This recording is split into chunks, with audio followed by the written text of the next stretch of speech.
Hey guys, Dean Gerhardt here, coming at you with another video.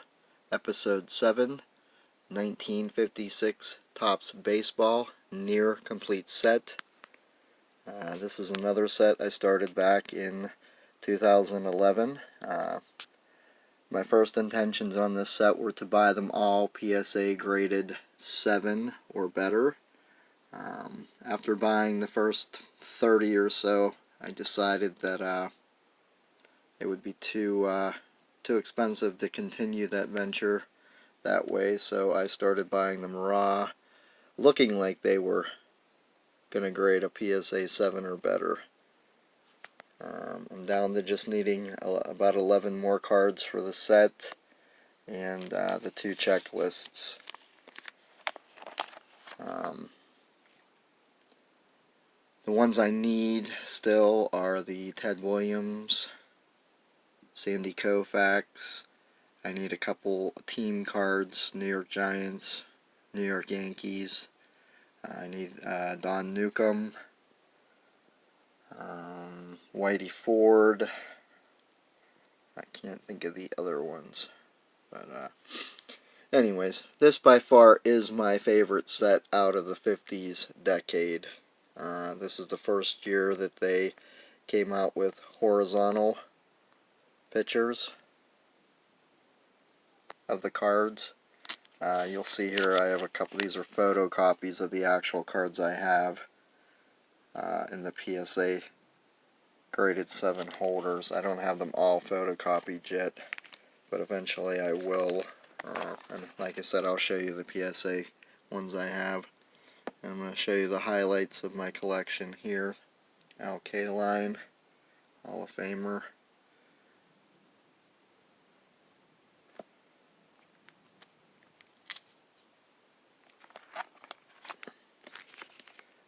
This set was issued with gray and white back cards. As you can see, some of these here are white back, some of them are gray back. Some say the whites are more rare. I really don't know about that one way or the other. I just want one card of every player or team. I'm not real concerned with those kind of variations. On the team cards, though, there are a couple of variations with where the date is placed, which I don't have any of those. I'm not real concerned about those as well. One of the neat things about this set, this Hank Aaron here, that's him here, but this is actually Willie Mays. They never corrected that. Aside from the team cards and the backs, there are no other variations that I'm aware of for this set.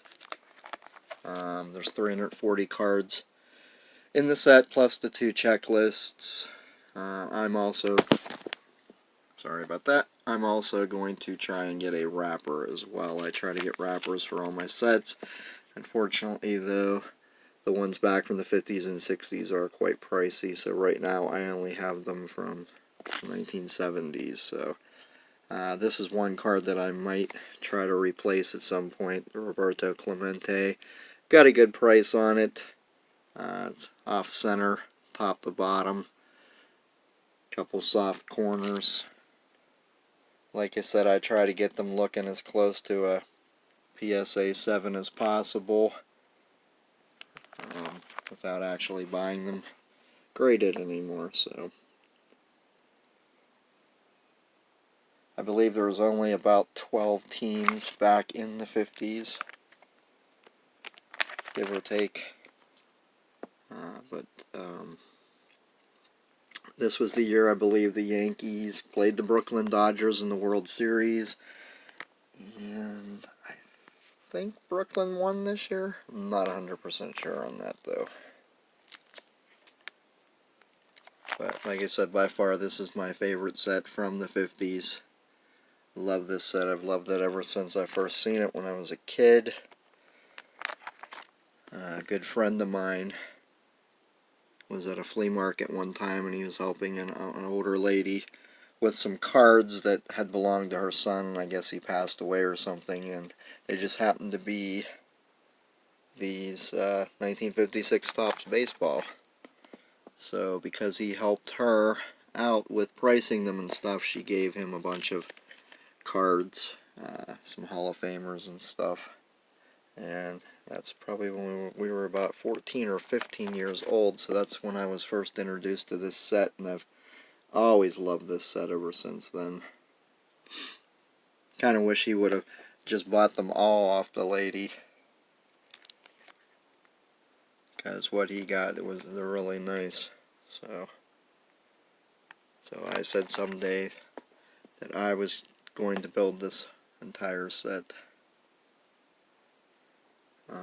This set I'm more particular about condition than almost any of my other sets.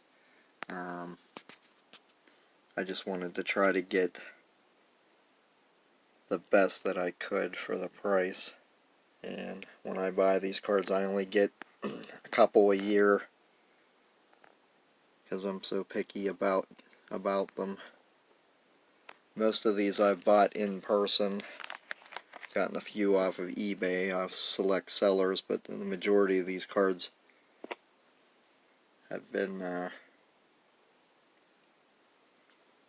all my picking in person. Trying to fix this glare, it's really hard.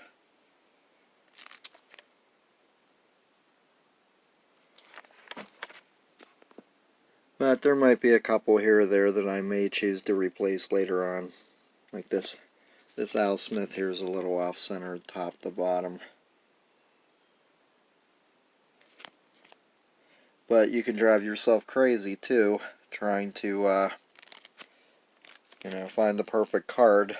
I'm sure you can find flaws on everything.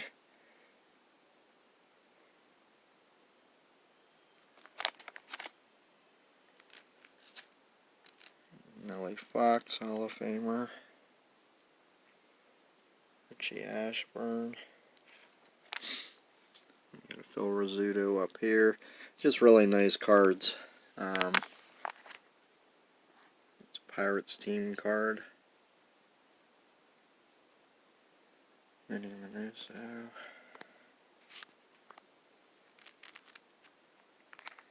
I would have loved to have continued my journey with getting these all PSA 7s, but just too much. Like, for example, this Mickey Mantle here.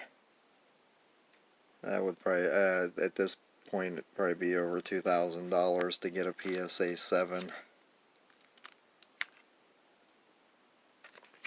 I still may replace this one. I got a good price on it with the idea that I was going to flip it. I don't know at this point.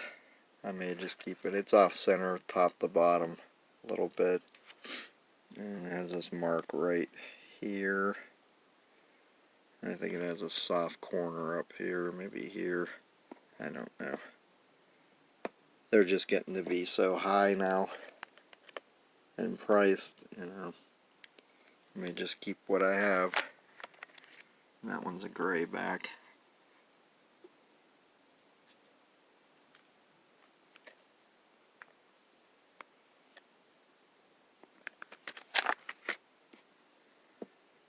I think this is the last card I've bought in the past couple of months, Gil Hodges.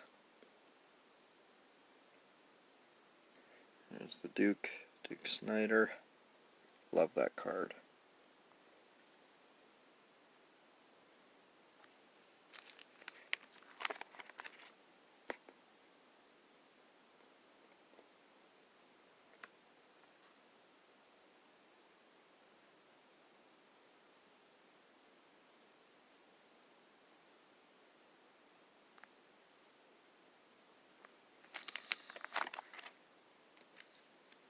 Harmon Killebrew. I think that's the first Hall of Famer I bought for this set.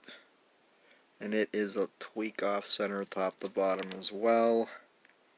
I'll have to think about that one. Like I said, you can find out all kinds of little things that drive you crazy if you let it. I'm really happy with what I have, so I think I'm just going to stick with that and maybe only replace the absolute ones that are obvious. I need to focus on my other projects. I've got so many irons in the fire right now. But that's the way I like to do it, so let me just pause this a second. Okay, I wanted to grab the graded figures I have, just to show you a couple of them here.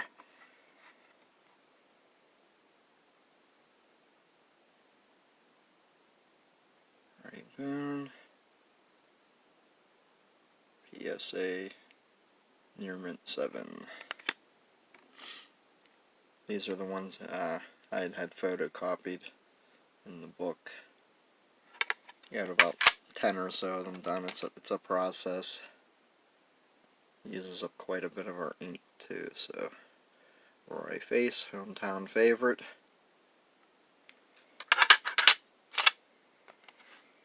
Just show a couple more. But you get the idea. But I like the holders. I like the way these look. Like I said, I try to get them raw looking like this if I can.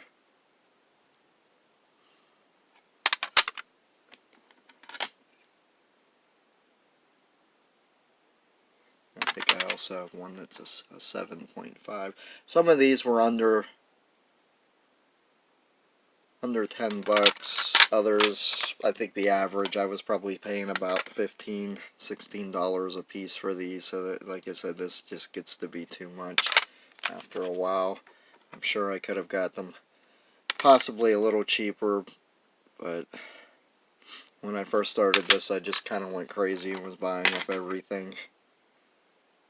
So, but there you have it, my pride and joy. 1956 Topps baseball.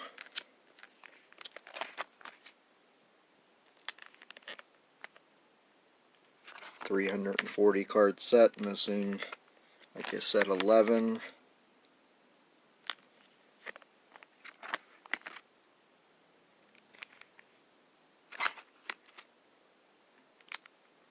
I know the other one I needed was Billy Merton.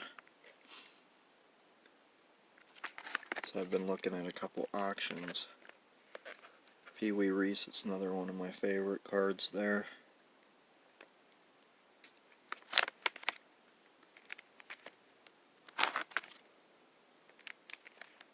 Let's see if there's any other ones I wanted to show. Hall of Fame wise, Louis Aparicio. This is a rookie. That's the only rookie in this set that's a Hall of Famer, anyways. I can't think of any others that were Hall of Fame rookies. I mean, I'm sure there's other rookies, just not Hall of Famers. I know he was. And I believe this is the year Mickey Mantle is the MVP. So that's another reason why his cards are so expensive.